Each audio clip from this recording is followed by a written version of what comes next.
Welcome back to NewsWire here on SportsGrid. Of course, the big contests are out. All the lines are available. Brady Cannon's podcast is getting ready to come out for the week. If it's not already, I know it'll be out soon, as he's going to be picking games against the spread. And those of you who have not downloaded his podcast, make sure you do it over on iTunes, Android, and everywhere else. But first and foremost, we're going to bring Brady in to preview Friday night's game in the National Football League, a game that we've never seen before, opening up the season in Brazil on a Friday night. Brady, thanks for coming on the show.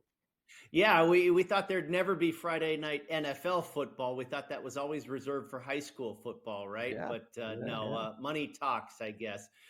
This is going to be an interesting one, Craig. And full disclosure, I'm not going to be involved betting it, at least at this point. That is my plan. We'll see if anything changes between now and then. It's a different scenario. I mean, these players are being, or we're hearing that they're telling their families not to come. We're hearing that they're being told to stay in their hotel rooms. Security and safety is an issue in this part of the world, in Sao Paulo, Brazil. It's like get out on the field and get back to the hotel and go home. That's an interesting environment for people that are not used to that type of thing. I think the field conditions are something to be aware of. This is a soccer field.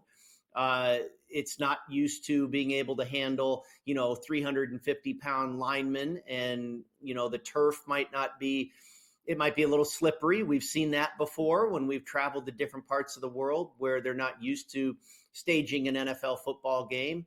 So I think there's some intangibles, if you will, that, you have to be leery of, if you're going to be getting involved in this game from a wagering standpoint.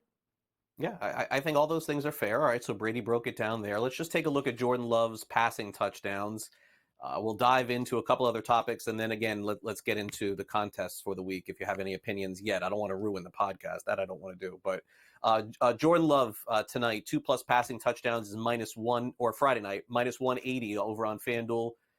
3 is +220, 4 is +750. Opening up the season last year, it's so funny, Brady. You would have got plus money on Jordan Love throwing 2+ touchdowns. But all of a sudden, this guy was like a touchdown machine toward the end of the year. Do you like any of these odds here? No. I think that -180 is crazy for him to. Now, that's 2 or more, right?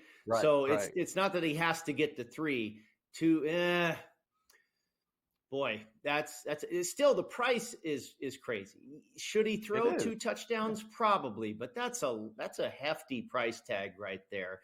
I think in general, Craig, when you're betting prop bets, you want to tend to bet against human achievement.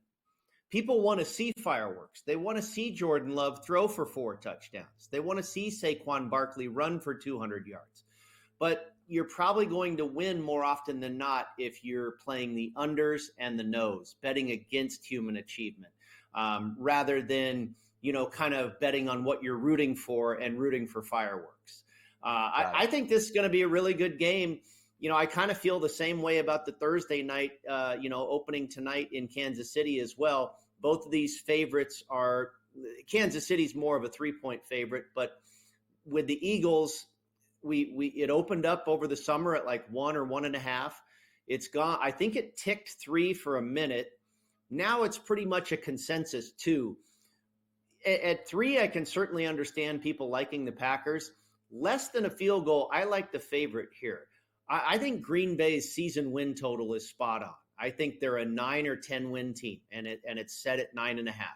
I think the Chicago Bears, I am probably in the minority here. I think they have a very good chance to exceed their win total and get to 9, possibly 10 wins. I think the Detroit Lions are looking at 10 wins. I think the division comes down to those 3 teams, and it's kind of the first to 11. I think will win the NFC North. The Eagles, on the other hand, the first part of the season was fraudulent, and then they were exposed. Reality set in. But they've done a great job, as they usually do, in the offseason with free agents and the draft. Vic Fangio comes in on defense. They were -10 in turnover margin, and the Packers were neutral. They were a flat 0. So I think there's more room for positive upside on the Eagles, whereas I see the Packers kind of, being what they were at the end of the last year, and that was very, very good. but I think the Eagles are, and both of these teams are probably possible Super Bowl teams, but I'll give the edge to the Eagles, and laying less than a field goal, that's the direction I would go tonight.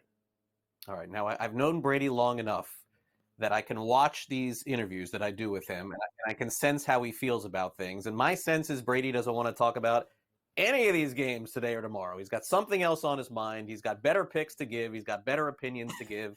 I know you got to put. I believe if you want to pick these games in the contest, you got to pick them all, right? Isn't that the way that it used to work that way? I don't know if it still works that way. Yeah.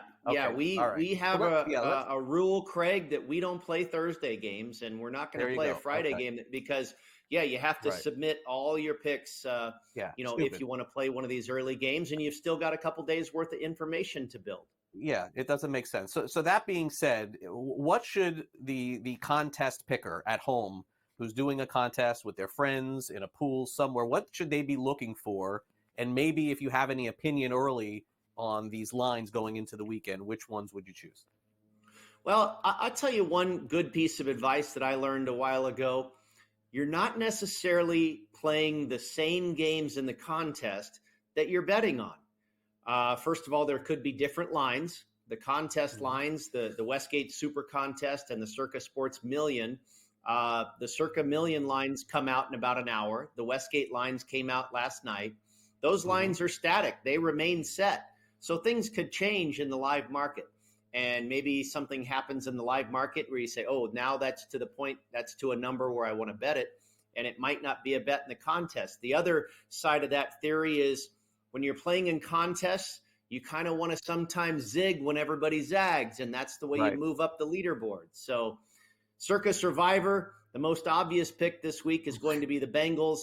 We have 3 entries as a part of our contest podcast show. I think one of them will probably be on the Bengals. All right, fair enough. Listen to Brady's podcast for all of the selections this week, folks. Brady, thanks again for coming on. You got it, Craig. Thank you.